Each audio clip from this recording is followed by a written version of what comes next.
Bible said there was violence on them. Because sons of God saw the daughters of men, and they took for themselves whoever they want for wives. Sons of God began to marry daughters of men. That is what happened to marriage. Sons of God began to marry daughters of men, and they gave birth to the Nephilims. Nephilim, giants on the earth. Men were flexing their muscles. The way the Bible said they married them, it's like they would just come to you. And they were so strong and capable. And they just took whosoever one they want. They were just taking daughters of men and making them their wives. And there are many theological schools there. I don't have time to go into that. But one of the things there is that some of these people were like, got to the point where normal sex was no longer satisfying them, since they have no vision, they have no mission, they have nothing to subdue, they have nothing to control. They open themselves up to evil spirits that possess them to give them some extra ability to have wild sex uncontrollably, to have extra energy, to be able to indulge properly in sex for the sake of pleasure and nothing else. So people were flexing their muscles. The Bible said they were giants. Giants, like some of the things happening in our days today. People, they are bodybuilders. People spend their time to build them. They're not building their body to go for wrestling. You understand? It's not that they are sportsmen.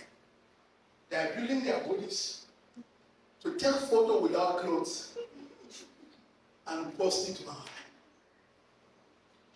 These are the people of that generation that God was angry with them.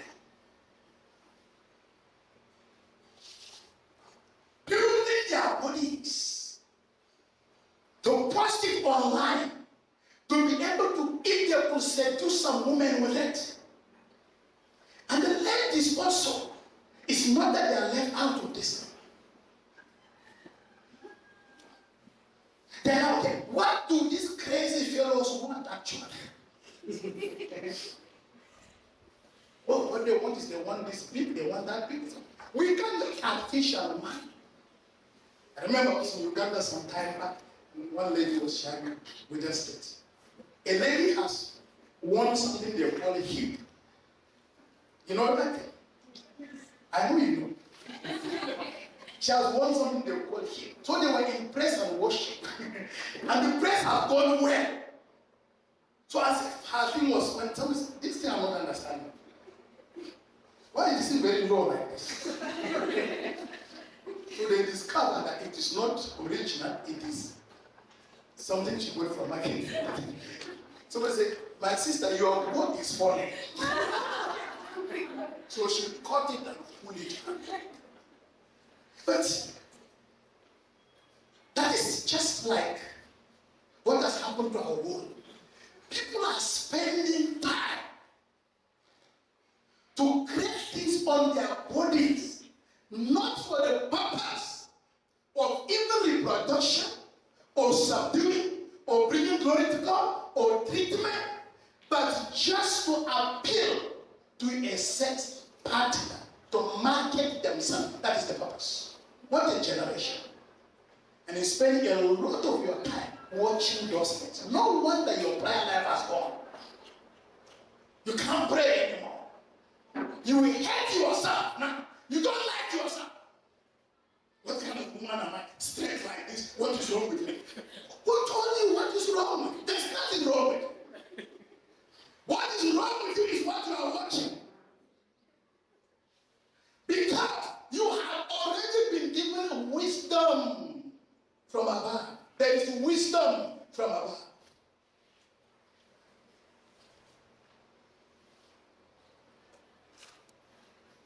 Divine wisdom for the young.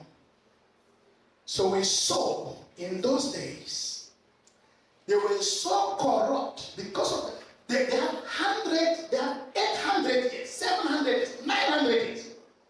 When God was not happy with them, God now decided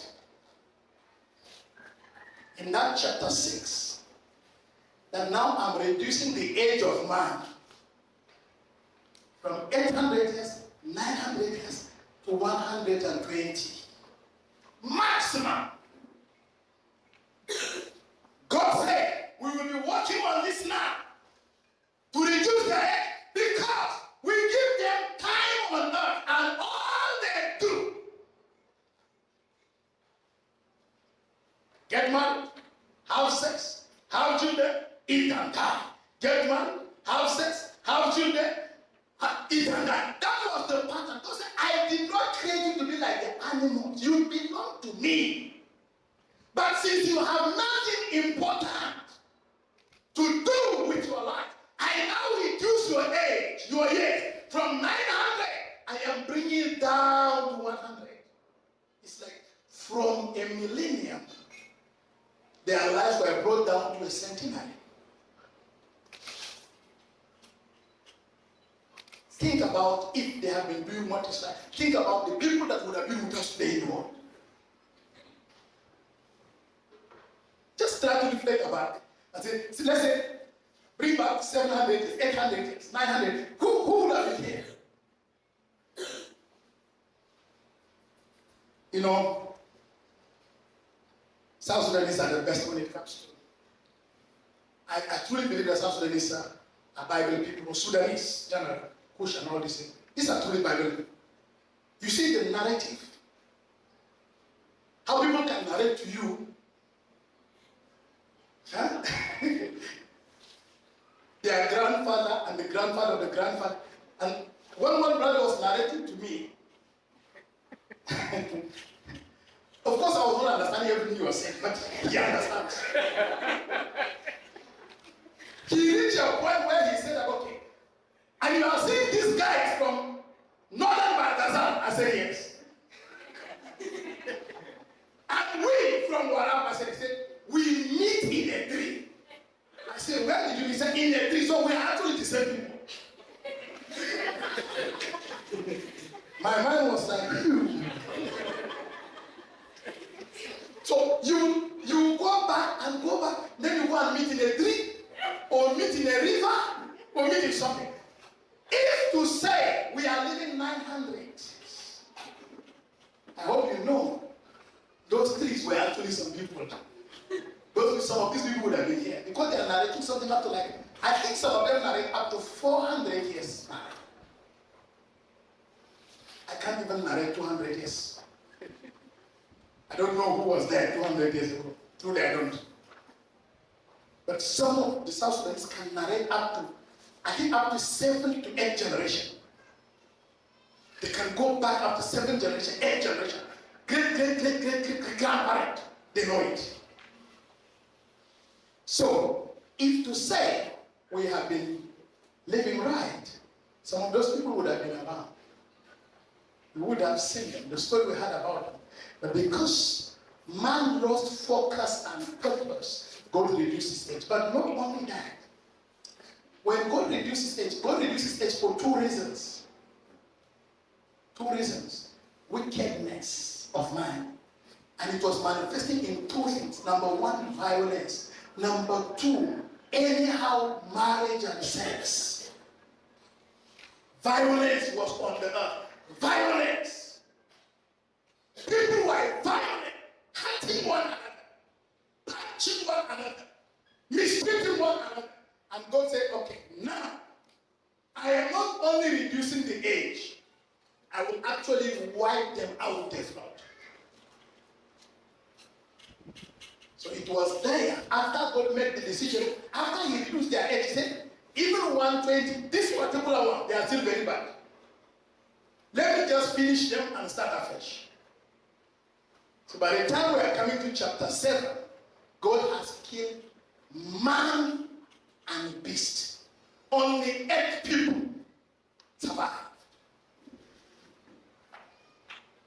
8 he survived. When we come to chapter 8, we found that Noah survived with the animals that God asked him to keep. And then he built an altar. That was the first time that somebody was building an altar. The first time that somebody was building an altar. And it began a conversation with God. Unfortunately, that was also his last altar. Because the next time we saw Noah, he was drunk, naked, and cursing. All this happened when man shifted and removed God, not from the beginning in this context, but from the center. By the time we came to chapter 11,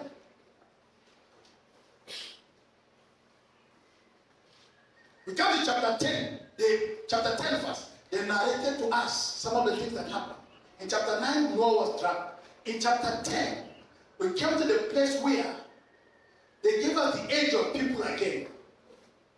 Similar to what happened in chapter 5, but now it's different.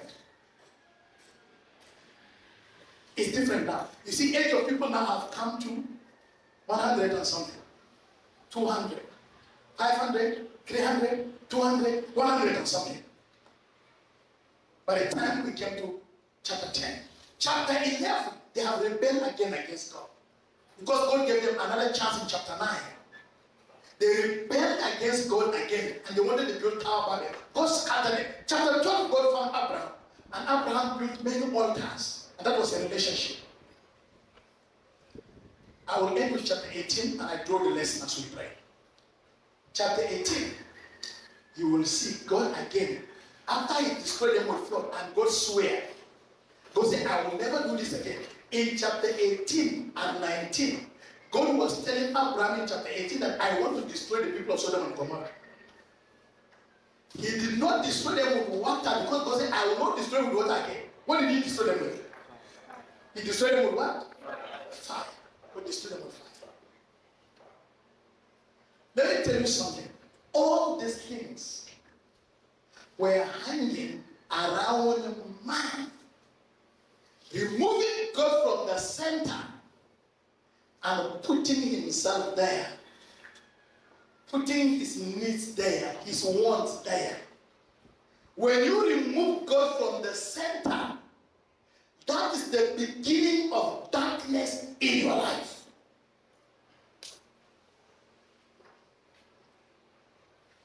Man removed God from the center, and God began to destroy the same man he created.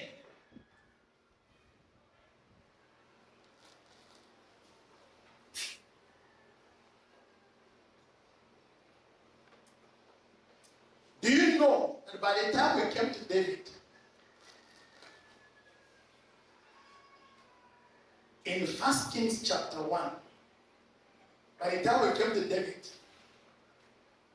the Bible said David was 70 years old. And he was a very old man. Did you see that? I hope you know David died at 70, right? David died at 70. The man David we talk about. But what is critical to me about his death that is very important that I want to draw your attention to is, which is tempting and testing our generation, was that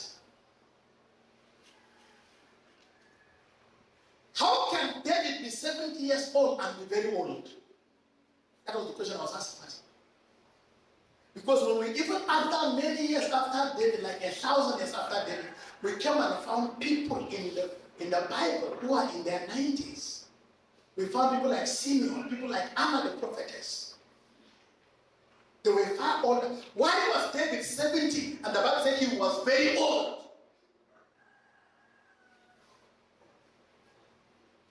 He was not sick. He was old.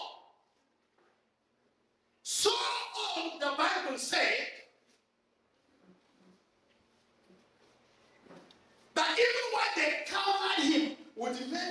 blanket, he still says, check, I'm still cold. Then what do we do to you? And they say, you know what to do. You know what to do. I'm cold. And you know what they did? They went around. They said, oh, like this guy, we understand. So they went and looked for a lady for him. Abishag the Shunammite, the Bible called her, a very beautiful young virgin. They went and looked for her and brought her to the king.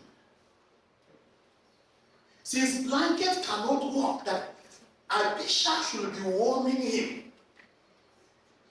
This is not marriage. He has reached a point where, even as a man, he could not do man's things anymore. But at least, because of the corruptness of his heart, this is the kind of thing that can warm him. Why don't they set fire in that room to warm him? Not enough. So at their time, they came to the point where their minds were so corrupt. Just like our generation today, everything is sexy. Even worship is sexy. Even preaching is sexy. Dressing is sexy. Worship, everything is about sexy. What kind of generation is this? But it was a generation even in the days of David. We are all that is going on in their mind. If this thing must work well, there must be a lady here, my friend. We must be a lady here. So they brought the lady to, then David kept quiet. Yeah, but how the cold? I know it's better now.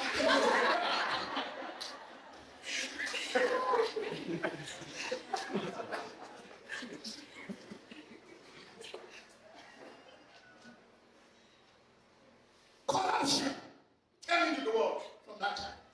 Man has missed what really matters. How can David be 70 years old and be very old? 70 years old and be very old. You know, they have like 5 blue zones in the world. Like places where people live up to 100 and 100. They are called centenarians. And they interviewed one of those persons, and one of the things that he said, I did not say, I don't think he was even saying from a Christian perspective. I don't think he's even a believer. But he talked about one thing, he said, okay, don't eat too much. You want to live long, don't eat too much. Number 2, not too much sex. He was 100 plus. This is not part of the preaching, this is just an information.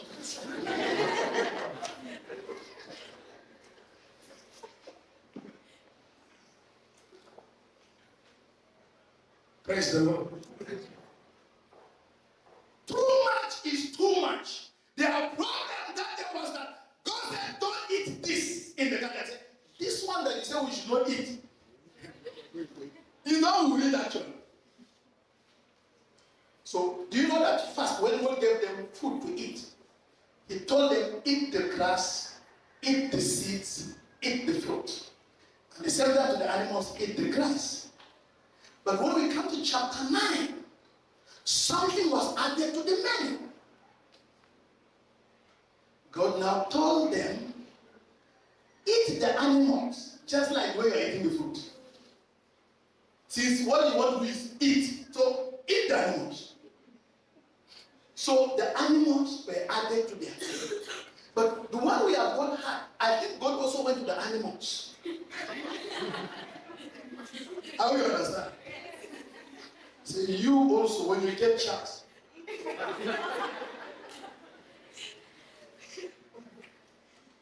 so those of mosquito come out to eat. Lice came out to eat. Lion and the rest of them. They came from that world also. Before now, they don't eat man. From that time, all hell was broken. You said, eat yourself so you can finish yourself. So they began to eat one another. David, the great man, I believe what finished David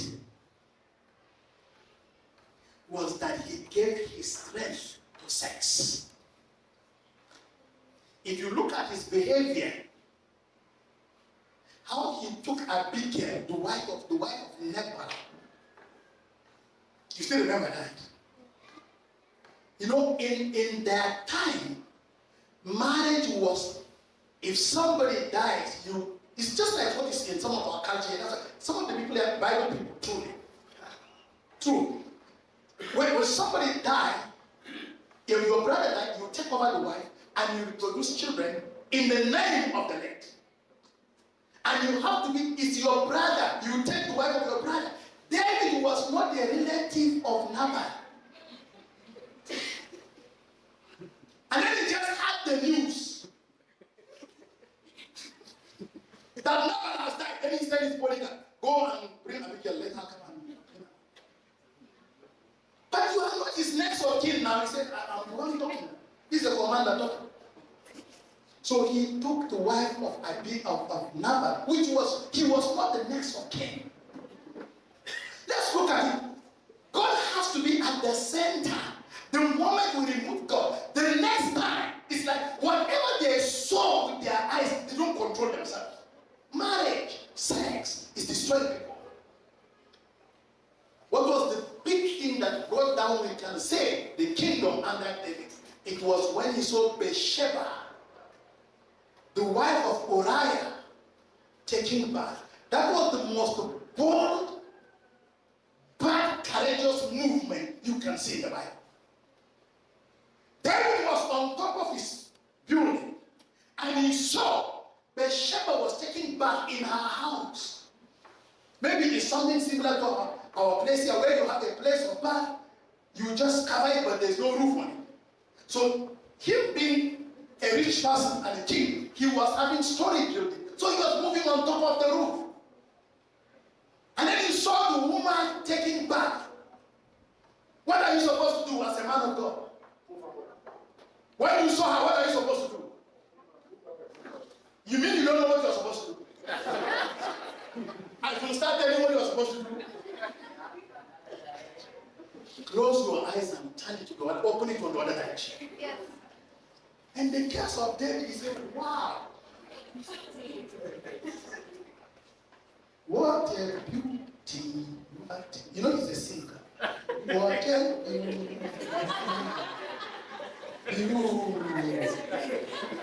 So he called his bodyguard. I said, hey. I said, Oga, what are you doing? He said, come over here. Who's that? I said, that's Bathsheba, the wife of Christ. I said, go and call her for me. I said, sir? I said, Bathsheba, wife of Christ. I said, go and call her. Then call her and he slept with her. We know the story. He tried to cover that sin. It became a pregnancy. The child died. But from that day, the sword came to his family and started claiming lives. Did you see? When this thing called marriage that God instituted was taken over by man, and when man tried to remove God out of the equation, do you see the destruction that was following? This idea of sex was not man's idea, it was God's idea. It was God who created everything. So how do you remove him and say, I want to enjoy without God? And that was what David tried to do. By the time he was 70 years old, he was finished.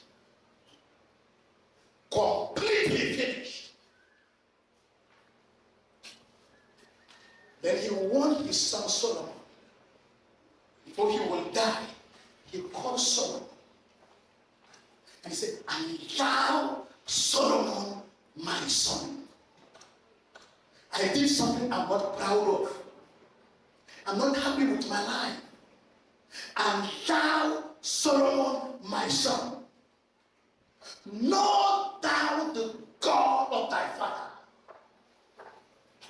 and serve him faithfully. Because the Lord understands the heart.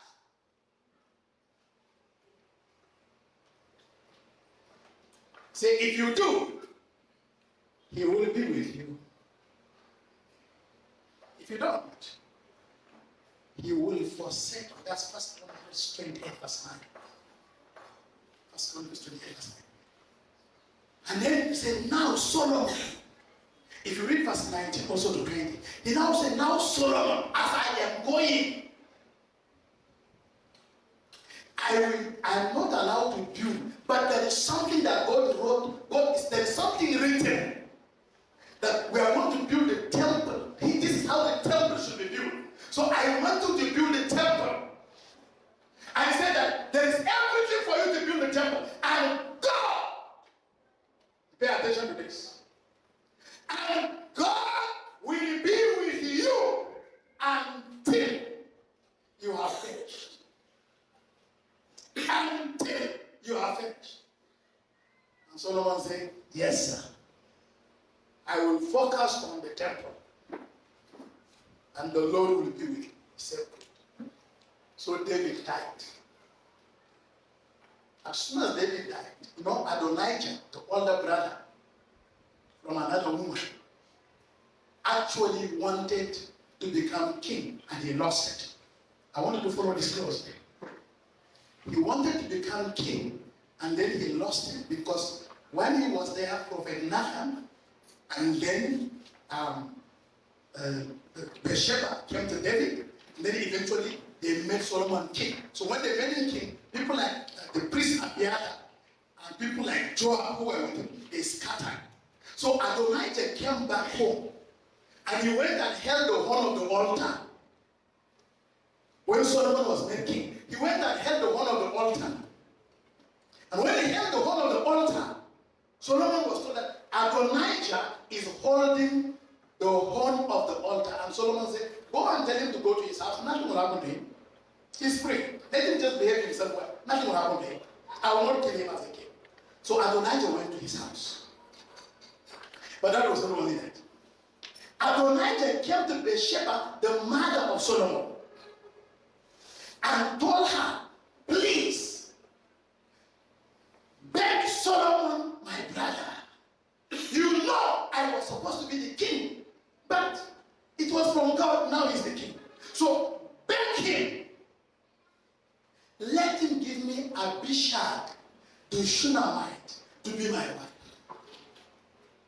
So Bathsheba prepared herself, and she came to Solomon to discuss this matter. When she came, Solomon was seated on his royal throne. But when he saw his mother Bathsheba coming, he came down from his throne and went and bowed to his mother. And he came with his mother and said, set a throne for my mother here. And they set a throne for his mother, and his mother sat on the throne. Then,